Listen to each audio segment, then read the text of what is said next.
안녕하십니까. 성형외과 전문의 이지혁입니다. 자, 오늘은 가슴술에서의 촉감에 대해서 한번 이야기를 해보겠습니다. 자, 많은 환자분들이 저한테 수술 후에 촉감에 대해서 궁금해하고 물어보시는데, 촉감이라고 하는 거를 우리가 이야기를 갖다 좀 풍성하게 하기 힘든 이유가 있어요. 굉장히 주관적인 거예요. 촉감이라고 하는 게 영어로 하면은 feeling, touch, 자, 이렇게 되는데, 필링이나 터치라고 하는 거는 자기 혼자만 알 수 있는 거잖아요. 다른 사람들한테 그것을 공유시키기가 굉장히 어려워요. 자, 과연 어느 정도까지가 좋은 촉감이고 어느 정도서부터가 나쁜 촉감이냐. 자, 이런 거를 구분할 수 있는 명확한 수치화된 어떤 지수가 있을 턱이 없죠, 그죠? 뭐 이제 사이즈 같은 경우는 보형물이 몇 cc다라고 하는 숫자가 있고 뭐 A컵, B컵, C컵 이런 게 있는데 촉감이라고 하는 거는 그런 게 있을 수가 없어요. 계량화되고 수치화된 기준이 없는 부분이기 때문에 우리가 공론화해서 말을 하기가 굉장히 어려워요. 그래서 실제로 촉감에서 검사를 해보시면 선전 광고들은 많이 보이시겠지만은 실제로 촉감이라고 하는 게 뭐며 어떻게 해서 결정되느냐라고 하는 궁금증은 풀어지지 않으실 거다라는 생각이 들어서 자, 오늘 한번 이렇게 강의를 한번 마련해 봤습니다. 자, 촉감이라고 하는 거를 제가 한 두 가지 구성 요소로 한번 분석을 해봤는데 첫 번째는 이제 유동성이고, 두 번째는 이물감이에요. 자, 이질감. 차례차례 한번 얘기를 해보겠습니다. 자, 유동성이라고 하는 거는, 얼만큼 보형물을 움직여주느냐. 우리가 구축이라고 하는 거는 이제 다들 아실 테고, 구축이라고 하는 게, 피막이 두꺼워지면서 쪼여 들어오는 거거든요. 자, 쪼여 들어오다 보니까, 얘들이 만약에 바닥에까지 붙은 경우라면 가슴을 이렇게 흔들어봐도 전혀 움직이질 않아요. 그래서 유동성이 아예 없는 상태를 우리가 고도의 구축이라고 봤을 때 구축까지는 아니지만은 만져봤을 때 뭔가 좀 촉감이 안 좋아. 자, 이런 경우를 유동성이 떨어져 있는 상태, 제한된 유동성이 있는 상태. 자, 이런 경우라고 이렇게 볼 수가 있어요. 그래서 흔들어 봤을 때 자기 가슴이랑 보형물이랑 같이 흔들려야 돼. 만약에 뛴다라고 했을 때 가슴이 흔들릴 때 내 가슴, 내 살과 그리고 보형물 얘네들이 같이 이렇게 흔들릴수록 이제 이질감 없이 같이 어울려 있을 때가 가장 좋은 촉감과 모양을 만들게 되는 것이죠. 그래서 유동성에 어떤 제한이 있을 때가 촉감이 떨어져 있는 상황이다. 유동성이 적절할 때가 좋은 촉감을 발휘할 때다. 자, 이 부분이 상당히 핵심이라고 생각이 됐었고요. 자, 이 유동성이 좋으려고 하면은, 적절하려고 하면은, 핵심적인 부분이 뭐냐면, 공간의 방리를 얼마나 하느냐예요. 자, 피막 얘기를 먼저 했는데, 피막은 일단 수술이 끝나고 이제 상처를 이제 꼬매고 이제 덮고 난 다음에, 환자를 퇴원시키고 난 이후에, 그 다음에 우리 눈에 안 보이는 상황에서 생기는 것들이에요. 수술한 의사가 피막이 1mm로 생겨야 될지, 뭐 0.5mm로 생겨야 될지, 컨트롤할 수도 없고 알 수도 없어요. 그건 완전히 환자 마음이거든요. 환자 몸에서 마음대로거든요. 자, 그렇기 때문에 구축이라고 하는 부분이 그래서 조금 어려워지는 건데, 그러나 공간의 방리, 어느 정도로 방을 터놓느냐. 자, 이 부분은 의사가 완전히 컨트롤하는 부분이잖아요. 그래서 이런 방리 부분은 잘못되면 안 돼요. 이것까지는 의사가 확실하게 해줘야 돼요. 자, 어떻게 하느냐 하면은 공간이 너무 넓게 방리돼서는 안 되고 너무 과소하게 방리돼서는 안 돼요. 딱 적절하게 방리가 돼야 됩니다. 자, 이 공간의 방리 부분에 대해서 한 7, 80년대쯤에 가슴술을 배웠던 의사 선생님들은 누웠을 때 보형물이 이렇게 바깥으로 이렇게 쭉 퍼지도록 하겠다. 그래야지 자연스러워 보이니까. 자, 그거를 선전 마케팅을 하고 이제 환자분들한테 어필을 해서 좀 더 술을 많이 하려고 이렇게 했던 경우가 있어요. 자, 공간을 갖다가 많이 터서 보형물 거기서 이제 막 놀게 하겠다는 거거든요. 놀아야지 누웠을 때 퍼진다. 자, 이거는 그런데 지금은 정석이라고 할 수는 없어요. 보형물이 있는 그 공간을 크게 트면은 과도한 유동성이 생기죠. 보형물이 막 놀아요. 그러면은 보형물이 막 노는 상태에서는 오히려 만져봤을 때, 자, 이건 가짜구나. 속안에서 뭐가 막 돌아다니네. 그게 자기 사람 가슴이 그럴 리가 없죠. 뭔가 수상 가슴이다라고 하는 거를 딱 티내는 것밖에는 안 돼요. 그리고 보형물이 있는 공간보다 훨씬 더 많은 공간을 텄을 경우 수술 부위가 넓어져요. 예, 가슴술도 얻는 것이 있고 잃는 것이 있는 수술인데 아주 넓은 공간을 방지하겠다. 그러면 요만큼 방지하면 될 걸 이만큼 해야 되거든요. 그러면은 요만큼 우리가 더 많이 손을 대게 되는 건데 그 더 많이 손을 대는 것만큼 더 문제가 생길 가능성이 있죠. 출혈이나 어떤 신경을 다친다거나 이런 일이 생기게 되면은 꼬리가 길면은 이제 뭐가 밟힌다고. 공간의 방리는 과소 방리도 안 좋고 과대 방리도 안 좋고 딱 적절한 정도의 방리가 가장 좋은 걸로 지금 되어 있어요. 자, 그래서 적절한 방리가 이루어지는 것과 구축이 생기지 않는 것. 자, 이거는 가장 전제로 우리가 깔고 들어가야 되는 거예요. 촉감에 있어가지고. 자, 한 가지 더 이제 얘기를 해야 되는 게, 살의 긴장도라고 하는 부분인데, 자, 만져봤을 때 이거는 단단하냐, 소프트하냐 하고 또 조금 다른 문제가 하나 있어요.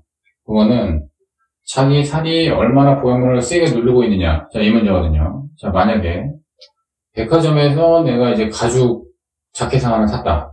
그리고 나한테 딱 맞는 걸로 신축성 하나도 없죠.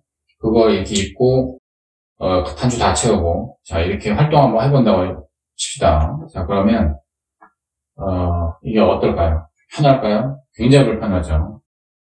전혀 신축성이 없다. 그건 짱짱하고 아주 딱 맞고 자 젊은 사람들 피부가 타이트하거든요. 가죽 새로 산 가죽 자켓처럼 그래서 보형물은 아주 큰 걸로 왔다. 자, 이런 경우에 바로 그 느낌이 든다는 거예요. 자, 만약에 내가 아주 한 4, 5년 묵은 니트 옷을 갖다 입었다. 자, 이거는 신축성이 어때요? 이제 되게 잘 늘어나죠. 탄력성은 별로 없고 신전성만 이제 좋아요. 이런 니트 옷 같은 거 갖다가 입었을 때 처음부터 굉장히 이거는 보들보들하고 좋죠. 움직이기가. 그거는 아이도 좀 낳고 또 이제 또 살이 좀 있고 또 나이가 좀 들었을 때 피부는 탄력이 빠지고 계속 신전돼요. 피부가 이제 늘어난 상태. 이 상태에서 보형물 수술을 했을 때는 사실은 전혀 빡빡하지 않고 수술을 하자마자 촉감이 굉장히 보들보들해요. 그래서 젊은 사람들이 항상 문제가 되는데 20대 초중반, 출산 전, 그리고 마른 체형 자 이런 경우는 피부가 짱짱할 수밖에 없어요. 근데 그 나이 또래의 환자분들이 거의 대부분 상당히 큰 볼륨을 원하는 경향이 있어요. 매스미디어나 이런 거에 민감하기 때문에 옷차림이나 그래서 자 이렇게 수술이 되면은 보형물을 뭘 쓰든지 간에 굉장히 살이 보형물을 막 눌러버리기 때문에 짱짱하게 굉장히 이제 단단하게 느껴질 수밖에 없어요. 타이트하게 느껴질 수밖에 없는 거죠. 물론 시간이 지나가면서 점점 이제 살이 늘어나주고 콜라겐의 재배열이 일어나기 때문에 몇 달 지나면은 조금 더 물러지죠. 근데 지금까지 말씀드렸던 걸 정리를 하면은 촉감에 있어가지고서는 우리가 얼만큼 의사가 수술을 하느냐, 얼만큼 방리를 해서 적절한 방리를 해가지고서는 이제 보형물에 들어갈 방을 만들고 이제 수술을 했느냐, 그리고 보형물이 들어가고 난 다음에 구축 같은 부작용이 생기느냐 생기지 않느냐 이런 부분이 굉장히 중요하다. 자, 이 부분을 갖다 일단은 제가 말씀드리고 싶었던 건데 대부분의 환자분들은 어떤 보형물을 써야지 촉감이 좋으냐 자 이렇게만 물어보셔요. 사실은 이제 굉장히 팩트하고는 많이 벗어난 거예요. 지금 우리가 쓰고 있는 거의 모든 보형물들은 사실상 거기서 거기. 그 보형물들은 물론 여러 가지 어떤 특징 차이들이 있기는 하지만은 그 차이들이 어떤 이제 본질적인 거를 바꿔놓지는 못하거든요. 그냥 보형물 제조업체 쪽에서는 어떻게 해서든지 경쟁사들을 밀어내고 자기들이 더 많이 팔고 싶으니까 장점만 계속 이제 홍보를 하는 경향이 있는데 실제로는 모두가 실리콘이라고 하는 그 한계를 벗어나지 못해요. 그래서 보형물의 요소라고 하는 것도 사실 물론 있기는 있지만 요것이 메인이 되지 않는다는 거예요. 한 10개 정도 만약에 100이라고 하면은 그중에 한 10? 그 정도 차지하는 그런 요소다 이렇게 생각하시는 게 맞아요. 그리고 보형물이 아주 물렁물렁하다.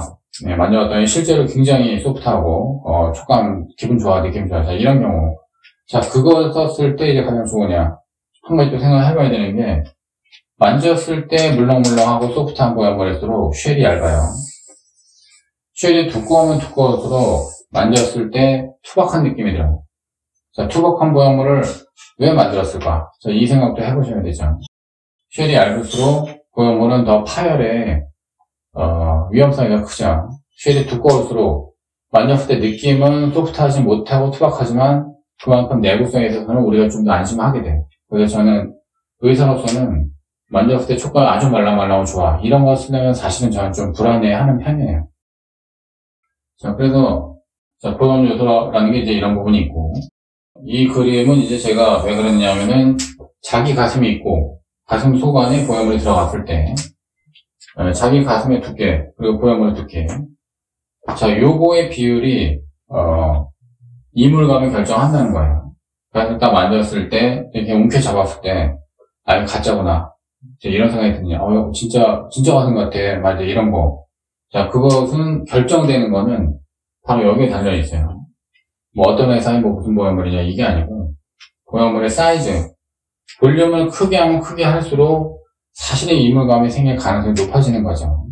그래서 요거는 제가 한번 표현을 해봤는데 수식으로 필링, 느낌이라고 하는 거는 자기 원래 가슴의 두께를 분자로 하고, 이 전체의 두께, 그 인조와 진짜 가슴과 그 전체의 두께를 분모를 해서 그 비율이 높으면 높을수록 감촉이 좋다라는 거죠.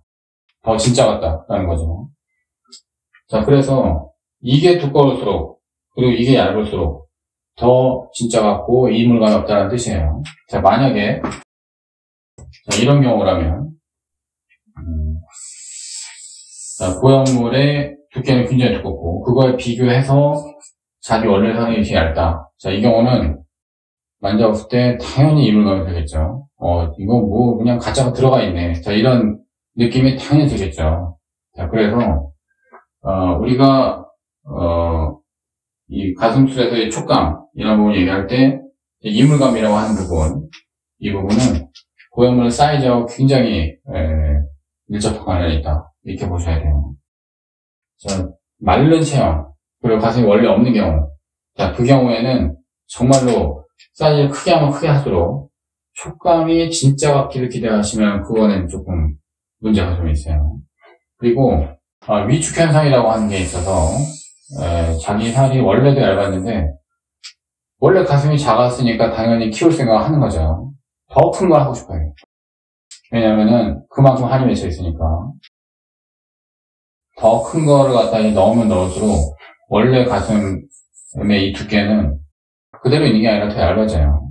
왜냐면은 더 치가 되니까 더 많은 압력을 견디지 못해가지고 이렇게 얇아져 있는데, 이 상황에서 이 자기 살을 공급하고 먹여 살리는 이제 그 핏줄까지도 늘려요. 이렇게 되면은 요 살이 이제 위축 현상이 오게 돼요. 그래서 뭐 4년, 5년 지나가지고 만약 보형물 빼냈다라고 하면은 수술 전에 원래 가슴보다 훨씬 더 얇아져 있어요. 그게 위축 현상인데, 그러면은 보형물 사이즈를 크게 하면 크게 할수록 이 두 개의 합이 아니라 점점점 이게 줄어들면서 요것만으로 가슴 볼륨이 결정되는, 자, 그런 상황이 되면은 더더욱 이물감이 심해지는 거거든요. 그래서 이 부분은 특히 젊은 분들한테 제가 아무리 얘기를 해도 젊은 분들은 이제 잘 받아들이지를 못하는데, 단순히 산술적인 걸로 생각해서 내가 보형물을 여기다가 넣고, 내가 원래 A컵이었으면 뭐 몇백짜리 넣으면은 이거 플러스 이거 하면 이거 한 C이 돼야 되지 않느냐, 딱 이것만 생각하셔요. 근데 그렇게 간단하지 않아요. 보형물이 큰 게 들어가면 들어가서 원래 가슴이 위축이 돼버리기 때문에 실제로는 그 두 개의 합산보다 더 마이너스가 되거든요. 그러니까 자연스러운 정도, 이제 보형물이 자기 살을 너무 치받지 않는 정도에서는 괜찮아요. 근데 자기 살을 마구마구 치받을 정도로 볼륨이 커지면 그때서부터는 오히려 이 볼륨에도 마이너스가 오고 촉감에 있어서 굉장한 이질감이 온다, 굉장히 이물감이 온다, 이것까지도 생각하셔야 돼요. 자, 그래서 결과적으로 가슴술의 어떤 수술한 가슴의 촉감, 자, 이것을 얘기할 때는 단지 어떤 회사 어떤 보형물을 나는 쓰겠습니다. 자, 요런 얘기만 이제 몇 번 하시는데, 환자분들이 제가 설명하다 못해가지고 이제 또 영상도 이렇게 만들었지만 그것보다 훨씬 더 중요한 것들이 사실 많이 있어요. 그리고 촉감이라고 하는 거는 단순히 만졌을 때 물랑물랑 그런 문제가 아니라 여러 가지 부작용과 수술 후에 어떤 장기적인 어떤 결과 이런 것들하고 전부 다 연관되어 있습니다. 그렇기 때문에 수술하는 의사가 솔직히 가장 정신 차려 잘 해야 되는 부분이고요. 수술 자체가 잘 이루어졌을 때는 촉감에 대해서는 누구나 만족할 수 있는 그런 결과가 될 거라고 저는 생각합니다. 자, 오늘 동영상은 여기까지 해서 마치겠습니다. 고맙습니다.